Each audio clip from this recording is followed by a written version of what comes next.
This podcast is brought to you by the IIEA, sharing ideas, shaping policy.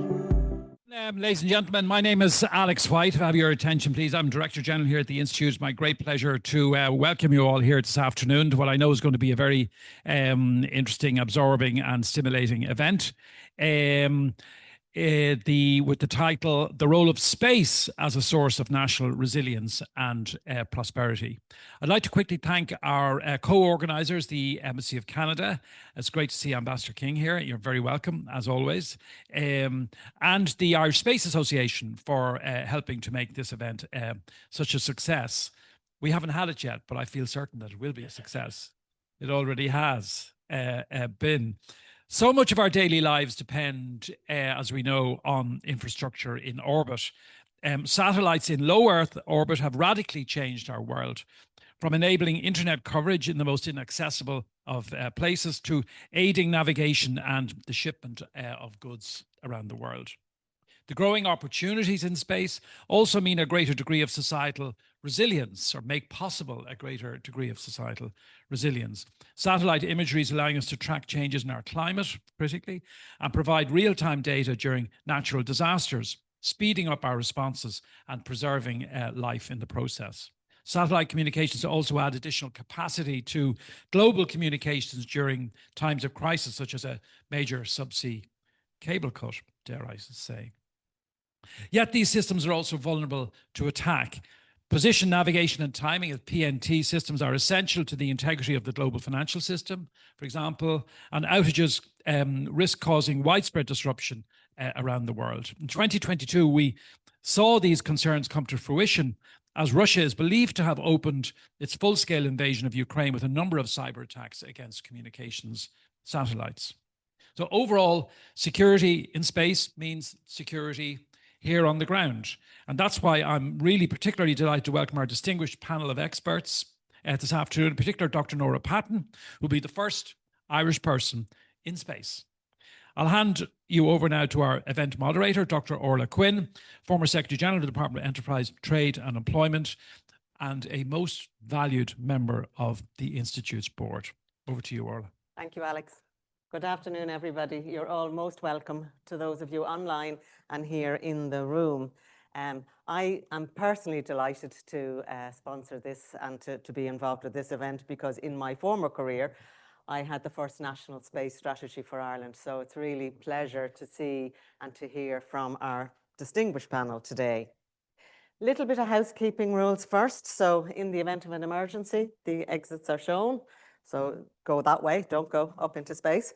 I couldn't resist that. The event is being held under the Chatham House rule. So as you know, questions can be and comments can be reported but not attributed to anybody on the panel. So I would ask people to respect that, please. Please do feel free to ask questions. I've spoken to the panelists and we will leave time. So we should have a good discussion. Our guests online, again, please use the Q&A function to put your questions through. And as always, people will identify themselves and their affiliation. So let me start by welcoming our speakers. As Alex said, this event is on opportunities in orbit, and opportunities are immense, the role of space in terms of national resilience and prosperity. Can I particularly thank the Embassy of Canada and the Irish Space Association for supporting this event, and really pleased Ambassador Dennis King with us in the audience, and Patricia Moore from the Irish Space Association, which again was only established in 2023. So a new organisation, but very high in ambition. So good to that.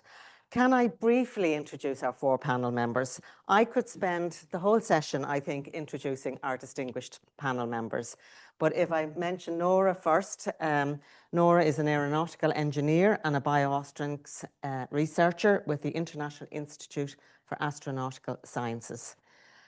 You have had so many research interests, so many campaigns, principal investigator on aerosolization, I knew I wouldn't get that word right, for skin grafts in weightlessness.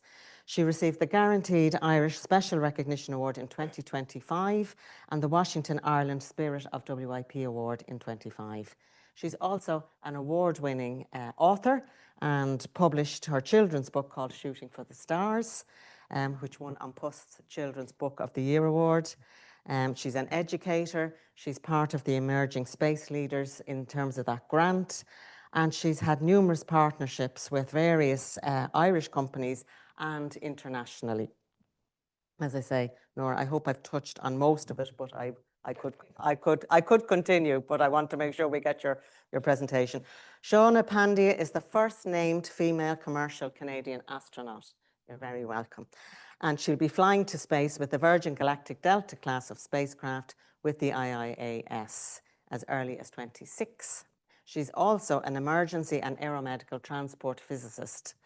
And she's the director of the IIS Space Medicine Group.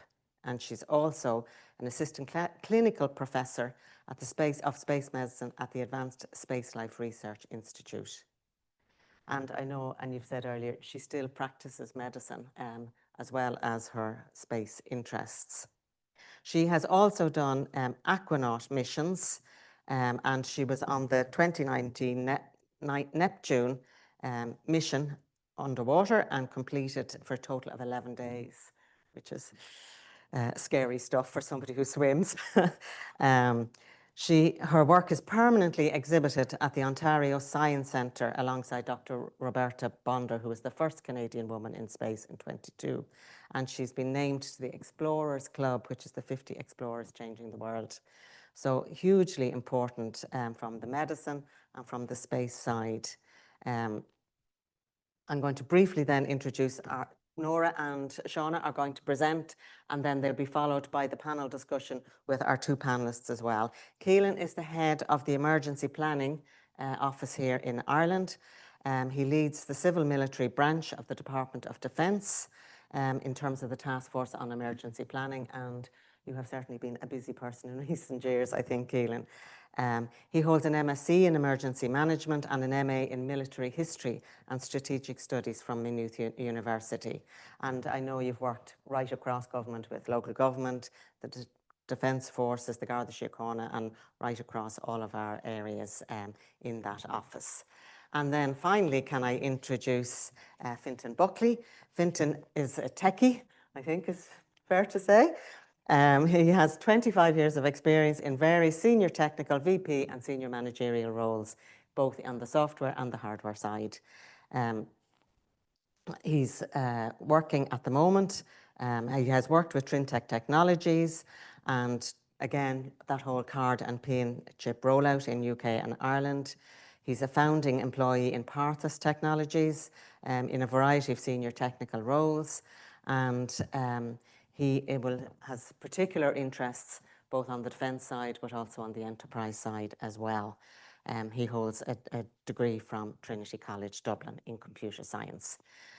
So without further ado, I'm going to ask our two speakers to make their presentation, and you'll speak for about 20-25. I'll give you a nod at 20 if that's okay. Great. And then we'll open the floor after that. So Thank you. Yeah, let's get going. Yeah, great. We're okay to just sit here? Is that okay? Yeah. Yeah. Thank you so much. So give me a nod at the back if you can hear me okay. And if I need to speak up, awesome. I got a thumbs up. So, the theme today is resilience. And in my world of extreme environments, which is where I started, I often talk about psychological resilience. And so that is both failure proofing ourselves, creating enough within ourselves to bounce back when we do meet resistance, and then also keeping ourselves and making ourselves stronger to meet new challenges and new conditions. So when we think about resilience, I often look through it that lens. And so our job during this presentation is to give you the pieces of what we do through our work, as well as the context of what it's like to be in space in this current geopolitical climate. And then we'll put the pieces forward, and then we would like you to pick up those pieces and continue the discussion at the end of it. So we're going to start by kind of telling you our hypothesis that this is the best possible time to be involved in space. And that is our hypothesis. Hopefully you'll agree with us by the end of it. So just a little bit more about the International Institute for Astronautical Sciences. We are a US-based not-for-profit. We're very, very international. Our mandate is in education and research but also uplifting historically underrepresented communities, including women and First Nations. So that's why we're very proud to be up here today. So we've represented 500 plus students from 60 countries in the 10 years we've been an institute. We believe in democratizing science and leading the way through international stewardship. As a subset of the International Institute for Astronautical Sciences, since we've started doing dedicated suborbital research space flights, we have created a new portfolio called the Flight Opportunities Program. And this is the portfolio under which all of our research priorities, collaborations, curriculum, training and qualifications for our future research astronauts, as well as partnerships fall. So because I like being busy, I've stepped up as the executive director of the FOP. So what we do at our institute depends on the day. We have a number of very useful test beds that are analogous in some way to space flight. So we have parabolic flight. Some of you may know this as the vomit comet. So this is when you fly up and down in a plane, and you're not flying any higher than you would on a commercial flight, but it's the trajectory of the aircraft and falling at the same rate as the aircraft that actually gives you 18 to 22 seconds of 0G at a time. And when you stack parabolas, you have the ability to test procedures, protocols, science, and technology. We also have a number of test beds that simulate spacecraft, off-nominal spacecraft launch and landing operations. You can replicate weightlessness by working underwater. So you can see our neutral buoyancy lab there. Then we also work with commercial spacesuits. So all of this have been incredible workhorses for helping us prepare our science and research as we move into spaceflight. And as of 2023, that's where we started. Our current research astronaut corps includes myself, Norah, and of course, our first astronaut, Kelly Girardi. And we have accidentally become the world's first all-female research astronautics crew, which feels pretty incredible to say, but it wasn't that we started out wanting to have an all-women crew. It's that we wanted to pick people who are competent, operational, experienced, and dedicated to research and outreach. So this is what we'll be doing in space. Think of the world's highest roller coaster. When we talk about suborbital spaceflight, you go up and down, and during that trajectory of a very focused period of microgravity in which to perform your science. So think of a performance sport where you have to be locked in. You have to know exactly what's happening second by second. In this case, you also need to know your contingencies. So if you get new results in real time that you maybe weren't expecting, you have to think about how that changes your operations for the science payload you're operating. So to make that a little bit more real, this was Kelly's face in November 2023 when she first saw the Earth from above. And when she tells the story, that's her realizing she's not on the same planet as her daughter. So she, as you can tell, she's not bored with the view. But in fact, she was there with a job to do. We had 3 payloads for her to test: 2 biomedical, a continuous glucose monitor, a biomonitoring device, as well as a fluid cell payload. And so I was her medical lead and part of the ground crew and one of the lead scientists on this flight. And all of this actually paved the way for what we will be doing on ISO2, because in our portfolio of the Flight Opportunities Program, we really ascribe to a fly, fix, fly model of science. So that means we're taking the lessons learned from that first mission, and while we're still down selecting the payloads, which you'll hear about a little bit later, we are committed to also building upon some of the science from that first mission and refining both the operations and the science. So for example, with the fluid cell payload, we'll be adding accelerometers and higher resolution cameras. And so when we talk about what we're looking towards with the ISO2 mission, we have additional priority areas in women's health, health technology, neuroscience, and physical sciences. And because we don't want this to be a one-off or a two-off, we really are looking towards creating that sustainable research pipeline of suborbital space flights. And so we're also looking at refining our crew operations. And you'll see that what we also want our future astronauts to bring to the table is experience, dedication, service, integrity, trust, leadership, and also teamwork. So how do we do that? We are very committed to science. We are committed to advancing our own science, but we're very, very collaborative. So we actually went ahead and did something a little bit bold that we wanted to advance in order to bring the rest of the world with us. So between November and February of last year, we launched the world's first global call for suborbital science with an ask for proposals that fit our priority areas and that could justify why they were best done in suborbital spaceflight rather than parabolic or orbital flight. And the response was, if I may make a pun, stellar. It was incredible. So we had 51 submissions representing 5 continents, 11 countries, everyone from NASA to Harvard to MIT to Mayo Clinic, and a lot of Irish representation as well. In fact, it was kind of full circle to be able to meet with the University of Galway and Professor Lokesh Joshi virtually, fly his payloads, and then meet him in person yesterday, which was pretty neat. So where does that leave us going forward from here? We have passed our first phase of down select. So that means we're actually able to test some of these payloads now. So that's what Norah and I were doing at the National Research Council of Canada in Ottawa last month. And here's kind of what it looks like. This was one of the biosuits that we were testing from our Italian partners. This is a biomonitoring device. They asked us to test the range of motion. What better way than to do a backflip in 0G? As you can tell, we're having the worst time of our lives there. The expression says it all.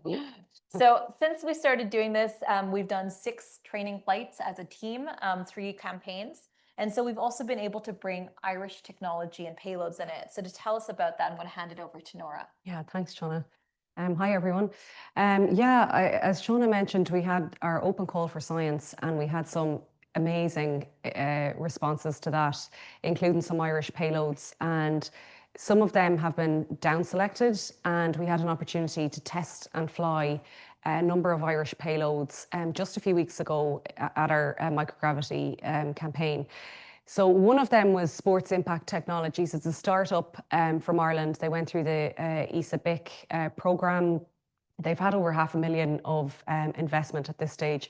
Terrestrially, this sensor, which sits behind the ear on the mastoid. Great having a medical doctor here, but it sits behind the ear and it measures head impact. So terrestrially, that's used in the likes of rugby, hockey, field sports, and it gives an indication of what head impact has been felt by that player. But we wanted to test them in the microgravity environment for a number of different reasons. But if you think about space flight, these types of forces haven't been 100% quantified or looked at on an individual level. So that will inform seat design. So if you're in a launcher, which has traditionally been designed one size fits all, how can you ergonomically make that better individually? We also wanted to test, does this sensor actually work in the microgravity environment? So it's a technology demonstration. So you'll see in this next little video, we did fly this. They were delighted with the results. You could actually see the 0G reading on the sensor. So we've been able to fly the sensor twice, and we have great outputs scientifically to come. I don't think we have the videos loaded. No worries. Yeah. That's okay. It was just another microgravity video anyway, so you'll get the sense of it. And then, as Shawna mentioned, Aquila Bioscience. So this is a spin-out of the University of Galway, and Professor Joshi is really just scientifically so smart. They have created this technology for pathogen capture. So this wipe, technology in the form of a wipe, can actually be used on the skin, on the face, on the body for pathogen capture. They've worked with the Defence Forces. They've gotten European Space Agency funding. It's non-toxic. It doesn't off-gas. So if you're thinking of uses for space, it's ideal because you don't get the off-gassing. It's not toxic for human life. So this was a simple experiment where myself and Shawna had the chance to work with Aquila to fly and test their wipe on the microgravity flight to look at the possibility of whether those conditions leave it with structural changes or effectiveness changes in the effectiveness of how the wipe works. So we brought it back to Ireland after we flew it last month. It's gone through testing in some of the labs they have in Galway, and they'll also send it abroad to France to do more harsh, more dangerous pathogen testing on that. And then finally, this is another project that we got to work with the University College Dublin here, UCD, and this was really a follow-on from a project that they're doing called Mars Crop.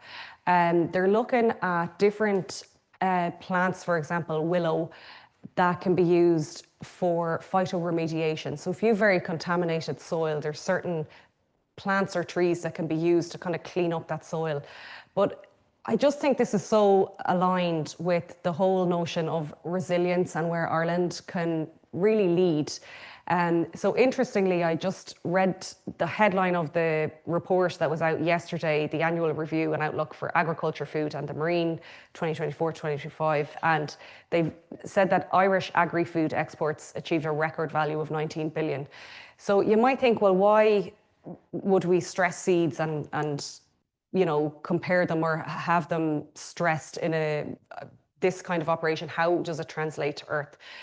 Because if we're looking at extreme conditions here on Earth, degraded soil, overuse of fertilizers, soil pollution, and then if you look at space agriculture, the extreme conditions is almost, you know, aligned. So what we were able to do for this project is work with the University of Montreal to fly some of these seeds, stress them under these microgravity and hypergravity conditions, and then grow them. And, you know, seed growth in space is nothing new. It's been going on for decades. But I suppose where it aligns is what crops you're growing, for what research outcomes are you looking for? So as we enter this whole world of changing environments, you know, our global ecosystem is heating up, the extreme temperatures, it's not necessarily going to be the best yield of crop that are going to be the most ones in use. It's going to be those crops that are able to survive. So that's really where we can use the space environment to stress certain seeds and then have the opportunity to test them on Earth to align, I suppose, with that. We can lead in this space agriculture field. And then I'll pass it back to Shawna for more space medicine. Yeah, so what we're getting at is that maybe sometimes when we solve for problems in space, they can also bring benefit back to Earth. And oftentimes we get asked, you know, well, what has space done for me lately? And so space medicine, as you've heard, is my background. So we're just going to quickly go through some of the videos and the testing we've done in neuroscience, health tech, and women health. So pupillometry is used in aeromedical transport. And so that's just a way of gauging brain pressure very quickly. You're looking at the rate of which your pupil expands and contracts. If it's sluggish, that may indicate head trauma. And so we use that in space flight because we do see changes in pressure on the optic nerve in space flight. So we did some initial work with a handheld pupillometer. This is a smartphone-based AI pupillometer that I'm using on my teammate Kelly. The mixed reality point of care ultrasound that you see that I'm holding there was funded by the Canadian Space Agency's Deep Space Healthcare Challenge. And the whole idea was they wanted to invest in health tech that could both help keep astronauts healthy in space, but also could increase local capacity in rural and remote communities. So we didn't necessarily have to medevac patients, but can keep them in the community. And so the point of this ultrasound, which is a workhorse in any emergency department, as well as up on station, is that you're creating a display that you can see through your mixed reality headset. So the ergonomics are better, but you can also link in a remote expert who can see what you see and help you troubleshoot with image acquisition. So we've tested that in 0G as well. And then we've also done some just-in-time training with women's health. So we were the first team in the world to demonstrate the feasibility of IUD insertion in microgravity, because that has implications for a long-duration mission to Mars. But when you talk about just-in-time training for those with no medical background, that you can also talk about increasing capabilities in rural and remote communities. So speaking of translation, I know at lunch we were talking about remote and rural communities on Earth, and someone asked me what's the most north I've been. So Svalbard, I've been on an expedition up there, and I also happened to bring my mixed reality point of care ultrasound. So we're practicing deploying these technologies in communities where we might test them on Earth. I'm also an aquanaut, as you've heard in my bio. So this is us testing that same technology underwater with one of my crewmates, who was a good sport. And then you can see the Canadian Space Agency astronaut David Saint-Jacques up there in the middle, being remotely guided. He's in Montreal, Canada, and he's being guided by a remote expert in Saskatoon, Canada, thousands of kilometers away, to get a trauma scan of a simulated trauma patient. So one final case study is, this is, I work with a Canadian company called Luxonic Technologies that uses virtual reality to bring healthcare to providers and populations on Earth and in space. And they were funded by the Canadian Space Agency to create medical VR procedural modules to help astronauts maintain their muscle memory and skills in space. Then the pandemic came, and everyone lost access to their historical, traditional physical training and workspaces. So the demand for VR went up. And so during this period, we worked with regulatory bodies like the College of Paramedics to train and certify paramedics in skill sets such as airway management, sepsis, and advanced cardiac life support. So as we talk about what is out there in the wide world and the horizon of space exploration, innovation, research, and development, I also want to point out that we're in a gold rush era of manufacturing in space, both in off-world biomanufacturing as well as manufacturing in general. So, we are seeing implications for producing in zero-G that have benefits for pharmaceutical management, stem cell and regenerative medicine, tissue engineering, semiconductors, and fiber optics. There is a new gold rush happening right now, and the world is starting to pay attention. So this is hot off the press. The entire Canada is definitely paying attention to the benefits of space, and also through partnerships. So yesterday, Canada announced that it's going to 10x its investment as a partner into the European Space Agency. Historically, we've been contributing 50 million a year. We are now going to be contributing 500+ million over the next 3 to 5 years to enhance our partnership with the European Space Agency with specific priority areas of Earth observation, telecoms, global positioning and navigation, space situation awareness, as well as space exploration. So, it's interesting to see that we're in this era where the pieces and the opportunities are there, but it's up to us to leap onto them. So this is a direct quote from the Minister Joly, who announced this at our Space Canada industry event. And basically, I want to highlight where she says, in increasingly complex worlds, the Canadian space sector is critical to Canada, not just for safety and security, but also for economic development and jobs. And so there is far-reaching impacts when we choose to invest mindfully in space. And so it's not just the government who's paying attention. In the past 18 months, I've been increasingly busy, which is a good problem to have. So the space life sciences and space health market is taking off literally. So we're seeing brand new accelerators crop up the world over. Space H is an accelerator put together and backed by Starburst Aerospace, NASA, as well as Microsoft. Boryung, the pharmaceutical company in South Korea, has launched a dedicated human in space initiative. They've invested 60 million in Axiom, the commercial spaceflight company. Seraphim Capital, the UK-based VC, has a dedicated life sciences and microgravity portfolio. And I've been recruited to join the space stream at the Creative Destruction Lab, a zero equity incubator to help startups, and specifically for my expertise in space health and life sciences. So the world is accelerating, whether we want to pay attention or not. The current projections from the World Economic Forum are that space will reach the current space global economy, which is about 500 billion plus, will triple over the next 10 years to reach 1.8 trillion. And so that also has implications for the Irish space ecosystem. And where are we headed with the world? So this is kind of a map of who has a space agency, what capabilities they have, and what they don't. So there is some green, there's some white, there's some blue in here. I'm not going to say who is white and who isn't, but think of it as an opportunity with the puzzle pieces we're laying out in front of you today.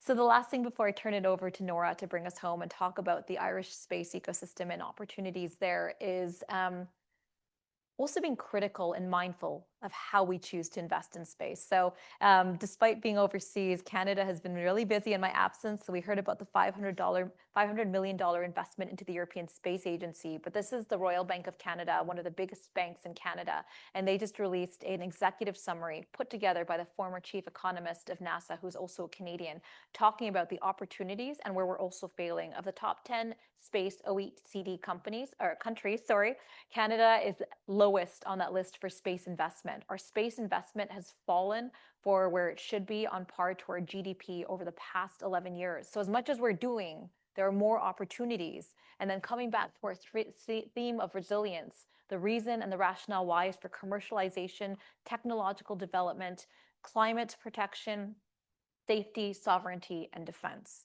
So there's some pieces out there, and we're going to put a few more before you. So I'm going to turn it over to Norah now to talk about where we are in Ireland. Thanks a million, Shawna. Perfect. I'll go quick.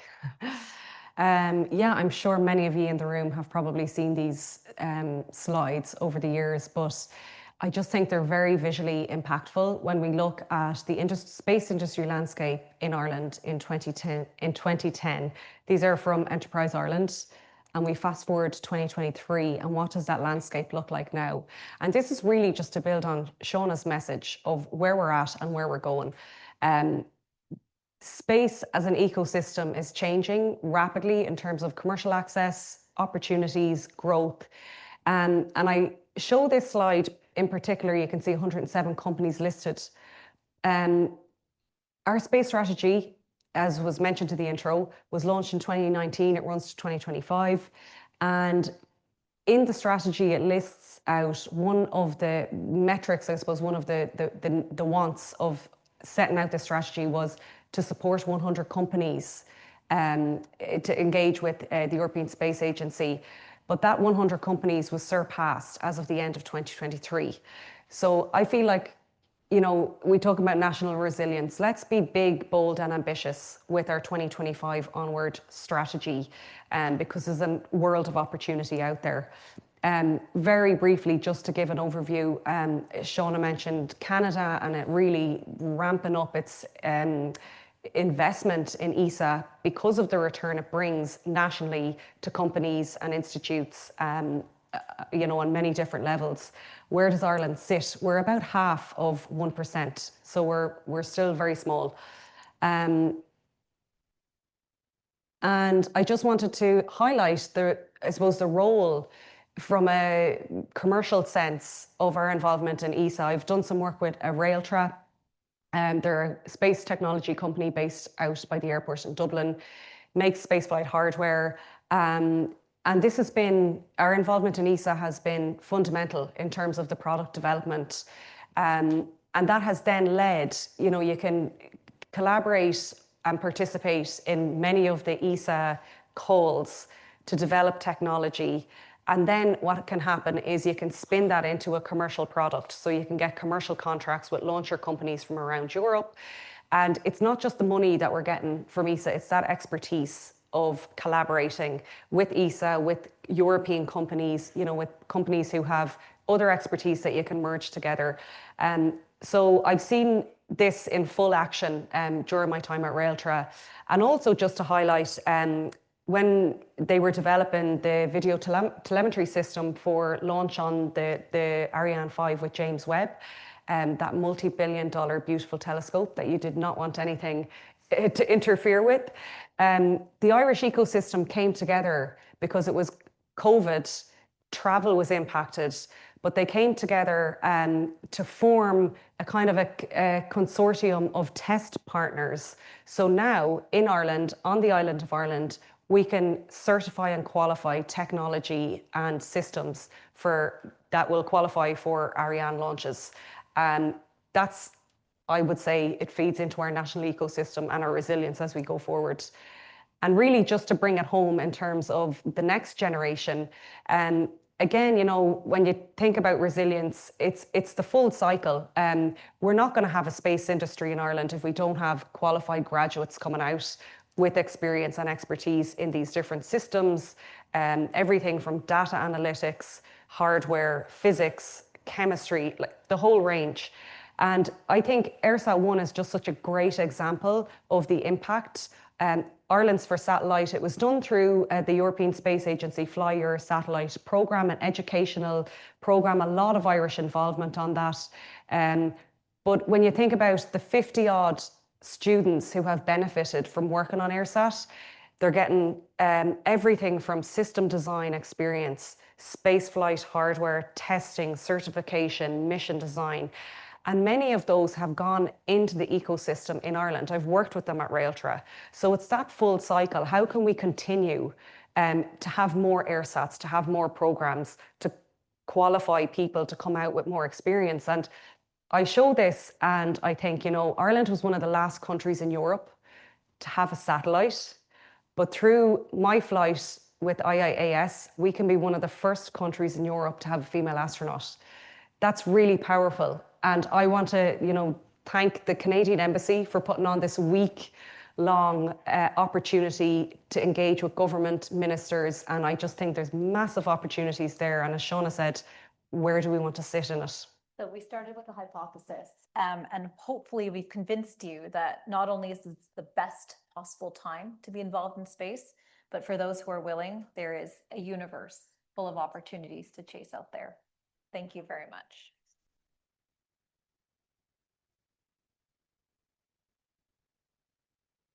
That's brilliant, I have to say. Shawna and Norah, I think you've given us a whole overview where I think sometimes people think of space, so just to put something more contained, but you've really laid out all of the possibilities.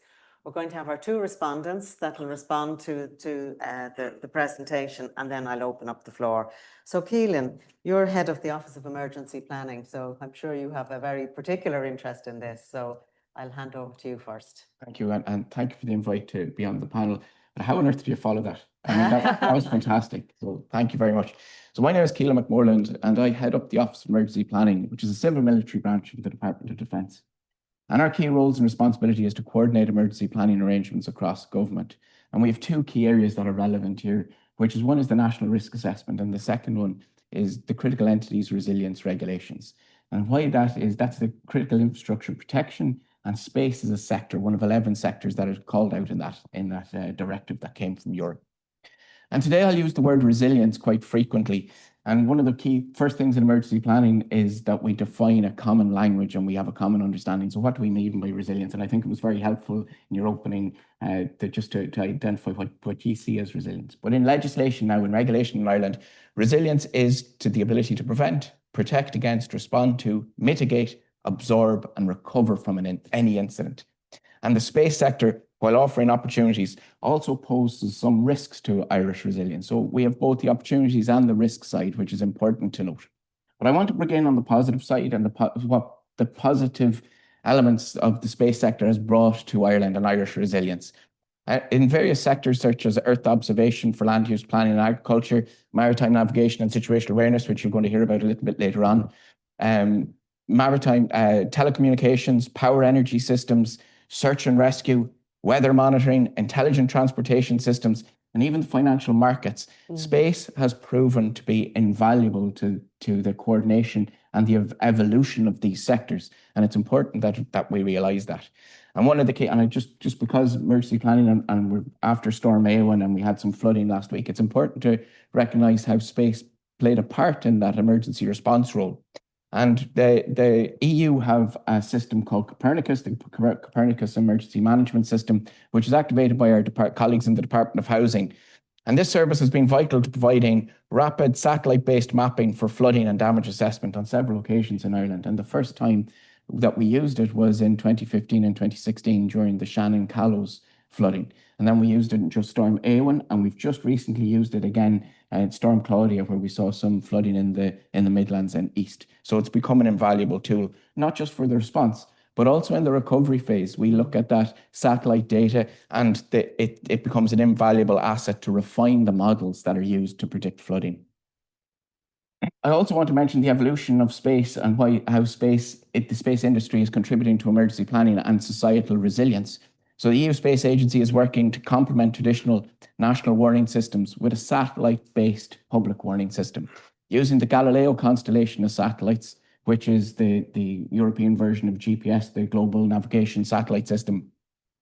The Galileo Early Warning Service will be capable of transmitting emergency alerts to the public through devices equipped with the Galileo chip. That's an evolution.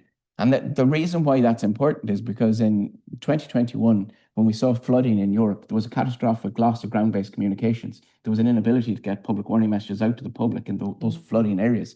And Europe invested now in actually using the GNSS satellite constellation to deliver early warning to the public. And this is a really important evolution.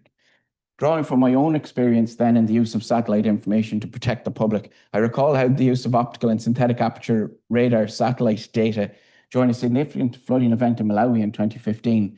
And what that allowed us to do was to identify bottlenecks in the humanitarian supply chain, particularly where we couldn't get road access into the flood-affected areas to get humanitarian aid to the affected population.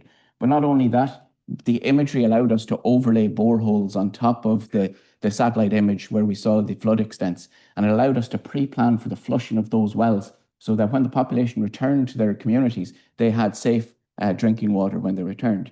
Now that's not something that you can do with drone or airborne sensors because it takes too long to fly. This is immediate. So I think it's very important to mention those positives of space for emergency planning. And reflecting on our recent experience from Storm Éowyn, disruption to our electricity distribution network saw cascading impacts on water and communications infrastructure. So we saw long-term, so communities were without power and communications for a very long period of time. And in recognition of that, Minister Chambers and Minister Higgins, through the Office of the Government Chief Information Officer and with Vodafone Ireland, have launched a new low-latency platform and satellite service to provide resilient emergency communications. Now, this is important as well because this system is going to allow people to roam on 4G and 5G networks, but also on direct-to-device satellite connectivity. And that means that people in remote areas that are affected by severe weather or other types of emergencies that impact our ground-based communications infrastructure still have access to the 999-112 system. So that's an evolution that could not happen without satellite data, and that's a direct result. And I suppose, and I'm here representing the Department of Defence, but I think it's a sign of government's agility to respond to these type of things using space-based assets. So it's very important, and the public-private partnership as well. And while I've set out a couple of benefits of space infrastructure, because we look after the national risk assessment as well, I think it's really important that we identify some of the risks to our resilience. And I suppose in the national risk assessment, one of the high impact, low probability events is space weather. I know we have colleagues here who are very interested in that area. So just to imagine the Carrington event that everybody will be familiar with happened in the mid 1800s. It's a historical reference point for future risk assessment. But what would that look like to our modern critical infrastructure? And that's a message that we have received from our European partners, from the OECD High Level Risk Forum. They talk about this all of the time, and our job in the Office of Emergency Planning is to actually communicate that across government, and we are taking note. And then just to follow up, this isn't our only vulnerability in space, and we need to be aware of that. So space also has become a recognized domain of warfare, which is a scary prospect.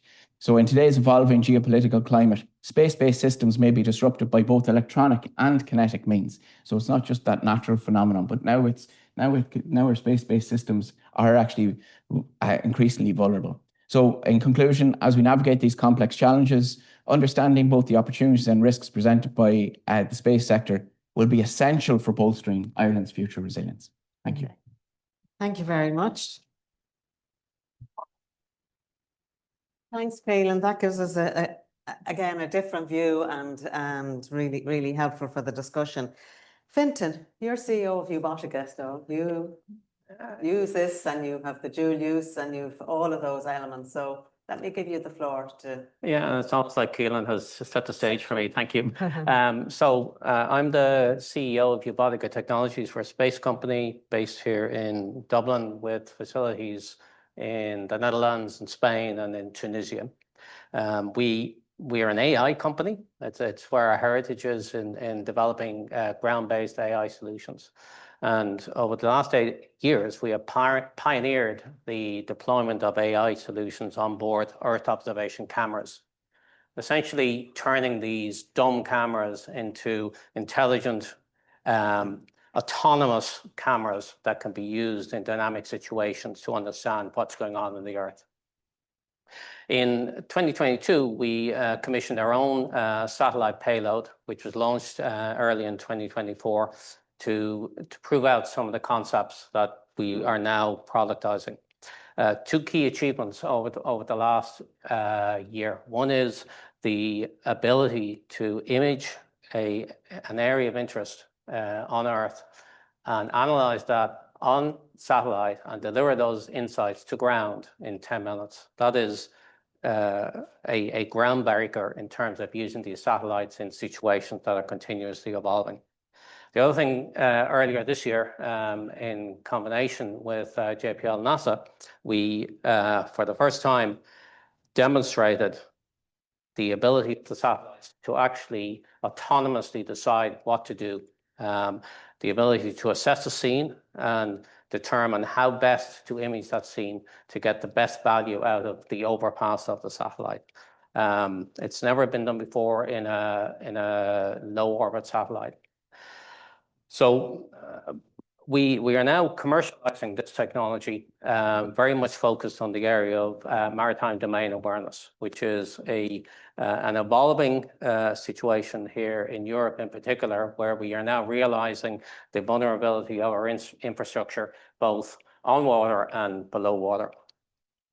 With our partners, we're developing what we're calling live Earth intelligence, which is taking dynamic information from satellites on sea and below sea infrastructure, and using this to generate a true situation or a true view of what is going on in a maritime area, maritime situation awareness. And from that, making an assessment of the threat vectors that are both in an area of interest and that are approaching an area of interest.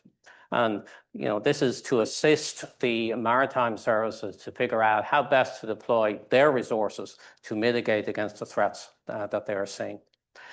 We're doing this by establishing a virtual constellation of satellites on orbit, but also sensors, both, as I said, on the water and underwater, and to be able to task these sensors to image the areas that are of most interest from the assessment of the current situation, and then dynamically updating what is going on in the area of interest. There's no way you can do that at the moment without bringing satellites to bear, because there's no other way you can actually see what is going on in a maritime area, in the sea area, without this capability. Our initial target is supporting the defense of the infrastructure, undersea cables, undersea gas lines, etc., and wind farms on the sea, but also expanding out into supporting customs services and drug interdiction, people trafficking, and whatever. I close my opening remark by saying we couldn't do this without the supports that we get here in Ireland. And sometimes it feels like we butt heads, particularly with the policymakers, but actually the supports that we get from both Enterprise Ireland and the relevant departments in doing what we do in a small company like Ireland, making our presence felt throughout Europe and throughout the world. We could not do that without the backing and support, both financially and in advice and whatever, without this support. So, thank you. Many thanks, Fintan. I think that sets out, we've heard hugely positive opportunities, but also risks and challenges. I mean, unfortunately, life is like that, and we never, ever manage to have that simplicity of view. So it is time to open the discussion. I'm going to ask two questions just to start off, and then if those of you who wish to take part, please get your questions ready. I suppose the first one, and I'm struck with all of you, in fact, spoke about cooperation, and that this is at international and at national level. I was struck even when you mentioned or the AirSat one, that was 4 government departments. There were so many universities, it was industry sector. It was a fabulous example of where that cooperation can be. So, and obviously both of you working at an international level. So how can we grow that cooperation, or are there particular things that we should be focusing on to really build more of that positive cooperation? Well, I might start by just saying, like, this week in particular has been so beneficial. We've engaged with, we were in Leinster House on Tuesday. We've engaged with Enterprise Ireland. We'll be meeting Research Ireland tomorrow. And I think who knows where those conversations and discussions will lead. So I think, you know, Shawna's overview of space medicine and where that impacts life on Earth in terms of remote locations in Canada, there's absolutely areas that we can take what has been done in countries like Canada and apply it in a similar setting. And also, like, we've spoken a lot this week about the investment in many different areas of space. And Ireland is such a, you know, ecosystem of technology and innovation, creativity. Shawna often references, you know, Farda Space Industries getting its 187 million Series C funding to develop new pharmaceuticals off this planet. And you look at the pharma industry in Ireland then, over 90 companies, 50,000 plus jobs. There's loads of different ways we can kind of look at the ecosystem here and look at ways that we can use space to advance it. And so I think a lot of that starts with having the conversations, having the dialogue, putting forward, as Shawna does so well, you know, the opportunities in Canada, where it fits in, and then where we sit in Ireland and how we can maybe come together. Okay. And that kind of brings me to my second question. And Shawna, I was struck when you were talking about women's health, because obviously there are very specific areas of women's health that can impact, and it's not always looked at as a separate topic. So two questions. One, I just wanted to ask you in terms of future direction for that women's health piece. And then more broadly, how do we get more young girls and more women into STEM and into space? I'm a great believer in, if you can see it, you can be it. And you two are glowing examples of that, obviously. But how do we get to do more? Sure, yeah. And so absolutely, to pick up where you left off, if you can see it, you can be it. And my own inspiration started with watching Canada's first female astronaut, Dr. Roberta Bondar, going into space and saying, oh, we can do that. Canadian women can do that. And then, you know, just saying, okay, well, she set the path. So it's neuroscientist, physician, astronaut. Apparently that's what you do. And so from a young age, that kind of set the stage. And look, we're making steps, we're making baby steps. And I think we need to catalyze the number of women that we're bringing into technical aspects of space. Because when you look at the data around the percentage of women who make up space explorers, currently it's 14%. And that sounds abysmally low, but that's actually a win. That's good. That sounds better to me than I expected. Yeah, because when Norah and I were assigned to our flight, it was 11 to 12%. Okay, so we are making small steps.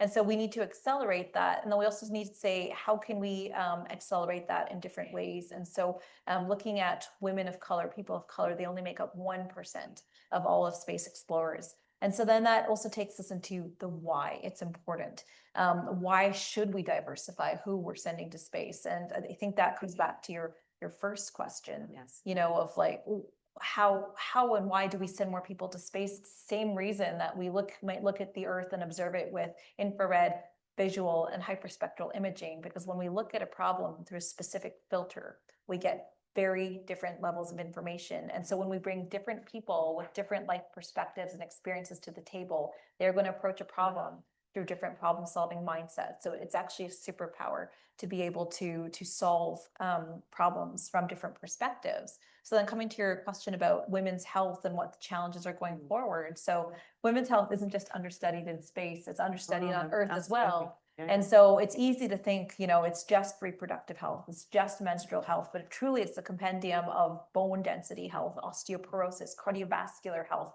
vaginal microbiome. So we've started doing some of this stuff in the microgravity environment. We've done work with vaginal microbiome and hormonal changes, but the translational aspect of that is saying, okay, well, what insights are we gleaning from this, and how can that help protect women going forward? So we're starting to do some really interesting work looking at RNA transcriptase spontaneous expression after exposure to a different gravity environment. And that can also have translational impacts for women fighter pilots, pilots in air forces. So we truly believe in taking the best of what we do in space and bringing it back down to Earth. Okay, great. Thank you so much for that, both of you.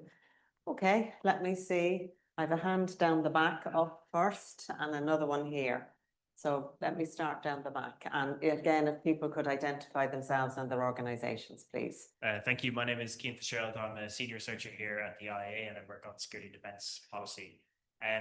I think for much of the maybe last 30 years, space has largely been an avenue for international cooperation. If you think about the cooperation that led to the building of the International Space Station, it's been quite inspiring to see space being used for peace when, if you think about it, most of the 20th century was a place of competition. I'm just wondering on all of your thoughts on the implications of the commercial sector, the policy sector, but also as astronauts, the implications of this more changing, more competitive geopolitical environment on cooperation on space. I think about concerns about technology theft and maybe more restrictive policy cooperation, maybe with Russia, or implications for the commercial sector as well. Who you're just interested in all of your thoughts on what this new geopolitical environment means for your daily lives working space policy. Thank you. Okay, thanks, Keane. I'm going to ask people to be brief because if everybody gets one of their thoughts, I won't have time to bring other people in. I just say one thing. The current Secretary of Defense in the US said the next world war will be in space. Fairly clear. Thank you, Fenton. I think just from looking at it from a purely risk environment, the impacts of space technology is in everything that we use, even our mobile phones. The ability to connect to the network is all about the PNT signal that comes from the GNS, the global navigation satellite systems. Right, a competitive geopolitical environment that impacts space will impact every single individual. It's really pervasive. Yeah, I mean, I would just say on the commercial side, I've seen the benefits of having that commercial access. And in the last 5 years, we've seen this year-on-year double-digit growth in terms of the amount of launches. FAA hit its 1,000th commercial launch just recently. But that I feel the benefit I've seen from the commercial ecosystem, and then who knows how it's going to play out in the next 5 years or so. We'll have to wait and see. So when commenting on the current geopolitical situation, it's a feature and a bug. And so what I mean by that is, when I woke up to this amazing news of 500 million investment from Canada into the European Space Agency, that was followed by, what about NASA? Historically, you guys have worked together very well with NASA. And in these interesting times of a changing relationship of our historically strongest economic partner suddenly deciding that we need to pay more tariffs, our relationship is quite uncertain. And so literally our former trade minister stood up at an Asia Pacific conference last year and said, Canada needs friends. So it's an opportunity to diversify our relationships.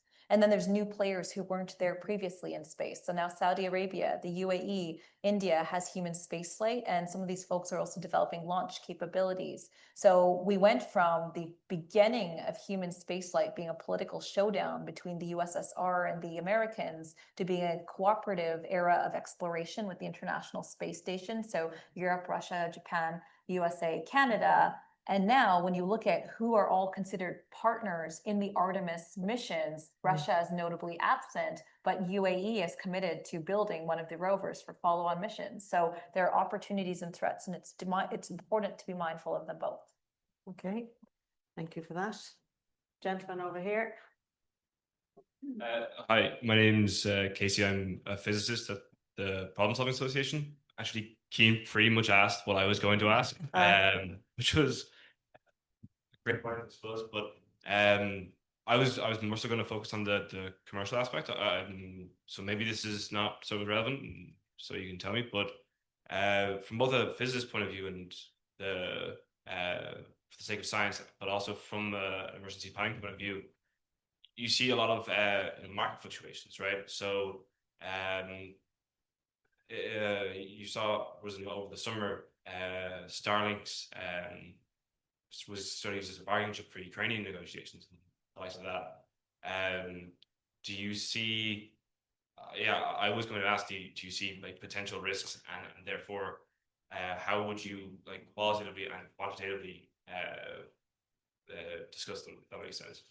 So yeah, pretty much what. Yeah, Okay. I'm going to just ask Fintan to comment on that, if that's Yeah, okay. just and gonna- then we'll- yeah. Lara, first of all, we have to realize that some of this infrastructure, that it can be turned on and turned off at a whim.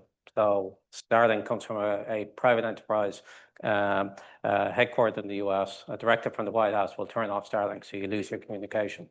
GPS is exactly the same. We do have Galileo as a backup, but GPS in terms of the accuracy that we have right now, that can be scaled back, or it can even be switched off. Even in that example alone, think of what it does when everyone's driving around, relying on Google Maps to tell you the best way to navigate, and suddenly you're not getting this information about wherever every other car is on the road. Okay, so we have to think about resilience from a geopolitical point of view. So Europe, and this is what we're seeing with the investment in defense budgets going on in Europe, is Europe has to develop its own capabilities, and with the partners with Canada and whomever else, because realizing that who we thought our friends were are currently not our friends. Now we hope that will change, but we do need to think as a European body how we develop much more resilience. From a purely Irish perspective, I think we historically we have not considered security and defense as something that we can talk about in a forum like this. In our own company, we've had to take this journey from, we're a space company focused on commercial aspects, to actually realizing that our technology is dual use and we can apply it to for societal good, but working with the defense forces to provide the type of information and vision that they need.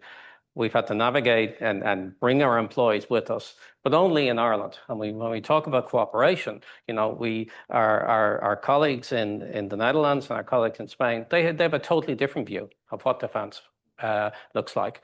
And then our sales director is based in Helsinki, right? He has a totally different view of what security and defense looks like. In fact, he has recently signed up for the Finnish Reserve.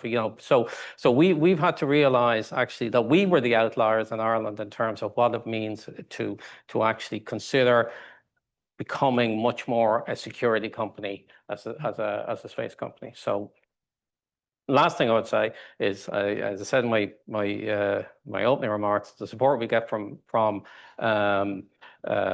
the organisations here in Ireland, Enterprise Ireland, the Department of Defence, has been fantastic. And throughout my career, and much more than 25 years, the industry supports and the strategy has been fantastic in developing the technology capabilities, the education, and even the startup environment for people that are willing to take chance and start their own companies.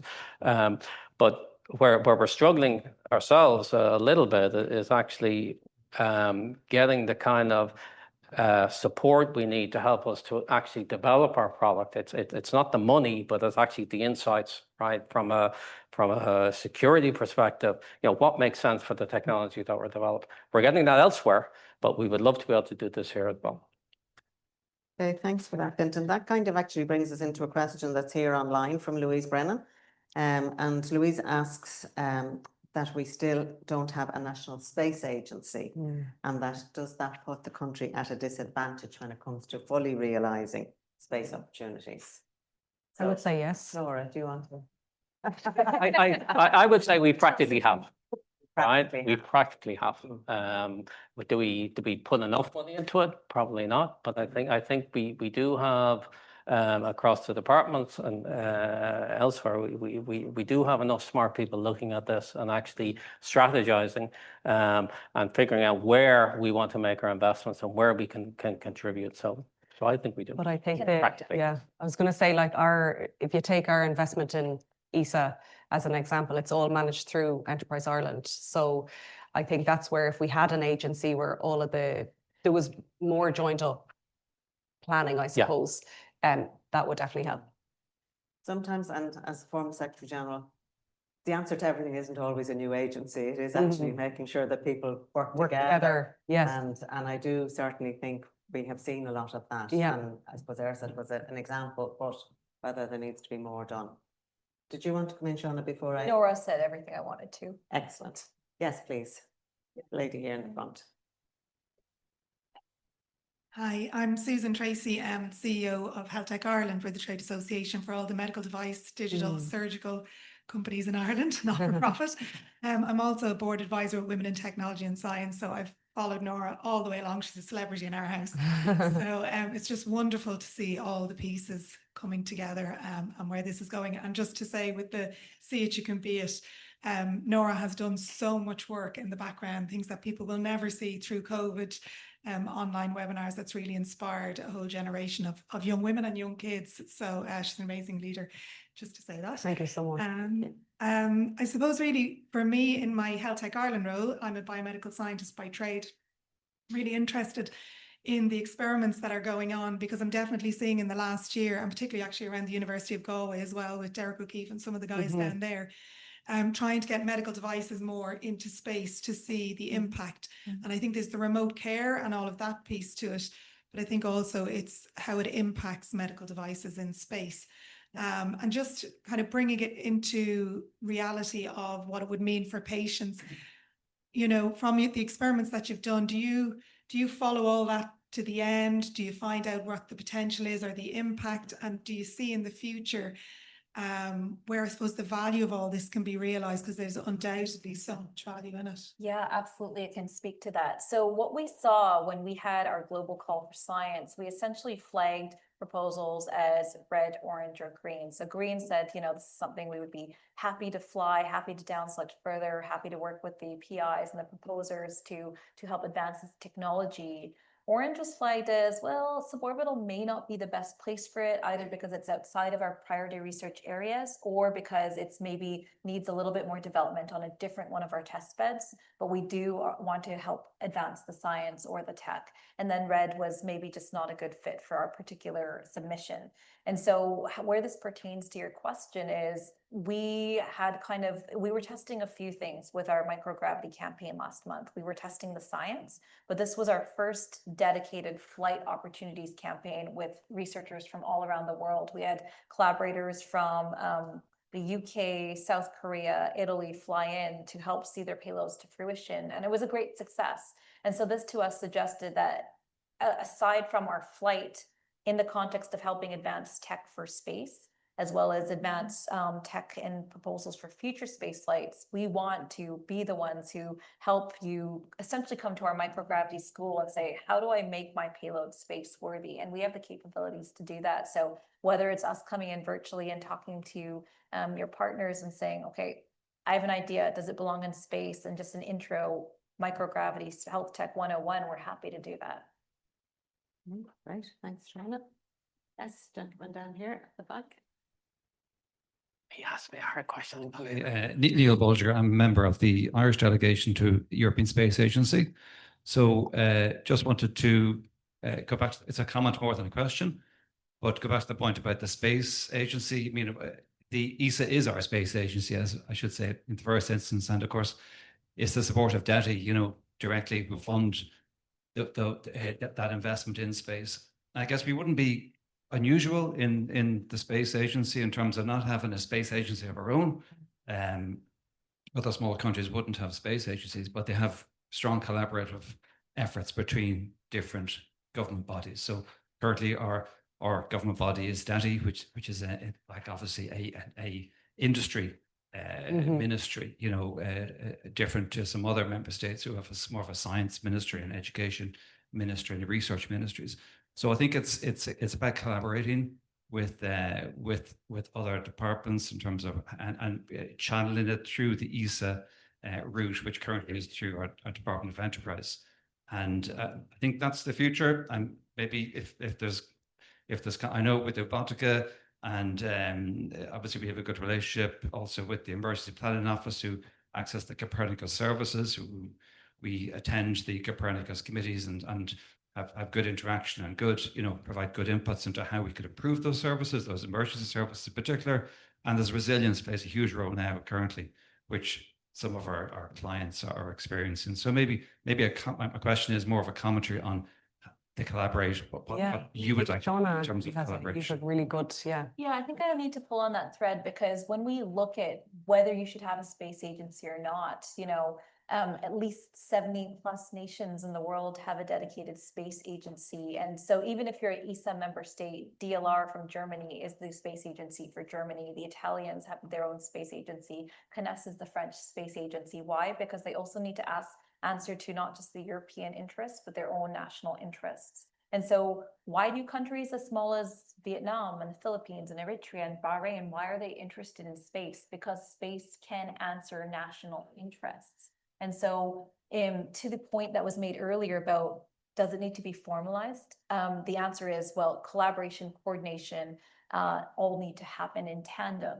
And so there's an argument for formalizing the roles of industry, of science, of government, all within that. And then to take it a step further, what has happened in Canada recently, we've always had the Canadian Space Agency, we've had them since 1989, but more recently we've established a budget line for a national space council to follow the lead from our colleagues in the US and the UK, because a space agency handles civil affairs, but they also need to talk to defense. They need to talk to industry and academia. And so having a national coordinated strategy, so you are figuring out where each dollar goes and you're not necessarily replicating your investment in Earth observation through industry and through defense, for example. And then that way you're actually maximizing the return on your investment by making your investment more efficient. So I think there is an argument to be made for a country that doesn't have a space agency. And I think, again, it absolutely is fundamental that there is a national coordinating 100%. agency. And I think certainly that's why we wanted to have a national space strategy, to actually identify all those agencies involved in moving parts and to make sure that they're part of it. Comment here, lady here in the second row. Hi, I'm Katrina Jackman, professor at the Dioston Zinc Observatory. So I just wanted to follow up. You mentioned academia there, Shawna, and you mentioned the space strategy. So as I'm sure you're all aware, there was the space strategy for enterprise, which is run until 2025, but now we're also working on a national space strategy for research.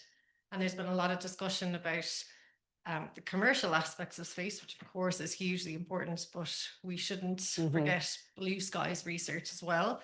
And something which is going to be helping you, for example, is something that was discovered in 1843 by Hamilton, which is quaternions, which is this very weird equation, which maybe at the time nobody would have realized the implications of that discovery. And now quaternions are fundamental for orienting objects in three-dimensional space. So we must have ring-fenced investment in blue skies research. You never know where that's going to take us. And even the kind of research into resilience linked to space weather, a lot of that fundamental physics and fundamental space plasmas. And so we need to look at those as well as a cornerstone for keeping us safe in space. Absolutely. And I don't believe in any national strategy that doesn't include research and talent and skills. So that's really, really important that that is part of it. Can I ask, because we've spoken a lot about collaboration, cooperation, be it at national level, be it at international level. Could you say a word about, and particularly maybe at international level, for countries that don't collaborate or don't want to be collaborative, and just the implications of that? And maybe that's where all four of you may have a view on that. But, you know, we're presenting it very much in a positive, which it is a positive, and I know, Fintan, you've touched on, and Kealan have touched on some of the negatives, but just that sense of, as a competitive. Sure. Yeah, we can start here. Yeah. Sure. So every challenge is also an opportunity, and these are very different geopolitical times, even from what it was 5 and 10 years ago. And so I have also this year come into a fellowship called the Carmen Fellowship, and it's a global network of space leaders who have the potential to someday be, you know, senior leadership, heads of agencies. And they select 15 fellows every year to meet in a country around the world and just talk about, you know, sustainability, peace, and cooperation. And you apply both based on your vision for what this could mean and also your history and your track record. So for me, coming into this astronautics role and leading the Flight Opportunities Program, I truly believe in astronautics and human spaceflight as an opportunity to extend diplomatic relations, collaborations, and ties. And so, you know, in North America, certainly, especially in the US and maybe with Canada, China is viewed with some trepidation, and so is collaboration. But from the science side, if you can truly come up with a science project that is of interest to you both, that adheres to the scientific method, why not extend that bridge? Why not build that tie? You know, I have dual ties to India as well as Canada. And 2 years ago, we kicked each other's ambassadors out, which is unfortunate. Because, you know, we're just working to reestablish that relationship now. But however, with my colleagues in the astronautics world, in the space medicine world, all we can do when we're together is talk about, hey, I hope we fly together someday. Because for as much tumultuousness as there is, I think there's also opportunities to build bridges. And even with Saudi Arabia, you know, they get a lot of flack for their historical track record for women's and human rights violations. And, you know, I was in this Carmen Fellowship, I was lucky enough to spend time with the one of the Saudi astronauts who is a woman and also a physician. And it's really, you know, she's very straightforward. We talked about areas of collaboration, areas where, you know, we may have joint values or budding values that are at odds with one another. But we also talked about opportunities to build into the future of human spaceflight together. And, you know, talking about where there might be some criticism, there's also hope. So when you look at her social media bio, it'll say astronaut, physician, and driver, because that historically was not a thing in Saudi Arabia. So where there's challenges, there's also hope. That's very positive. Thank you. Would anybody else like to comment? Marie, you wanted to come in there? We're coming to a close, so I'll wrap it up maybe after this final. Thank you very much indeed, Mari Cross. I'm attached to the Institute on the Security and Defence area. Talking of competition, you mentioned, Orla, and a lot about collaboration. And I noticed that the German government yesterday approved what is for them a first space program, and they're putting 35 billion into it. This seems to be a unilateral program. There wasn't any mention of European aspects to it. And I just wonder whether it is possible that states will decide to go it alone in some areas. There's probably mainly a defense aspect to this, but it is a sort of trend that there is a particular program that they're implementing, and it's very specifically a German program. Okay, thanks, Mari. That's interesting to hear indeed. Now, I'm going to wrap up in the next 3 minutes, so I might just, if anybody wants to add anything to our discussion, and I'm putting you under pressure before I thank all the speakers. Clinton, you look on the edge of your seat there. I'm always told to say too much, so I'll say nothing. But thank you for the opportunity today. Kealan. Yeah, I just think that the idea of opportunities and risk is actually, they're two sides of the same coin. And I think the multinationalism, particularly the EU Copernicus piece, we wouldn't be able to do a rapid flood assessments without the Copernicus models. And there are similar models for defense as well. So that engagement on a multinational level is vital and important. Yeah, I would just add, I mean, obviously our involvement and investment in ESA has been critical, but also I think nationally, you know, where can we go next? There's so much amazing technology and companies here, and where can we really look at other countries like Canada and maybe learn from their translation of space assets and space technology to applications here in Ireland. And so what I've concluded from this discussion and this panel, there are many differing viewpoints, there's many perspectives, and there's also many thoughts of what the future should look like, both within Ireland, internationally, and who we might engage with. And I think that's excellent, because the best way to go to the future is to create it yourself. So hopefully we've convinced you that there are opportunities out there. There will be threats and risks as well. But then each and every one of you has a role to play in that. So if you feel passionately about this, we want you to go out there and be that change, create those collaborations that you want to see.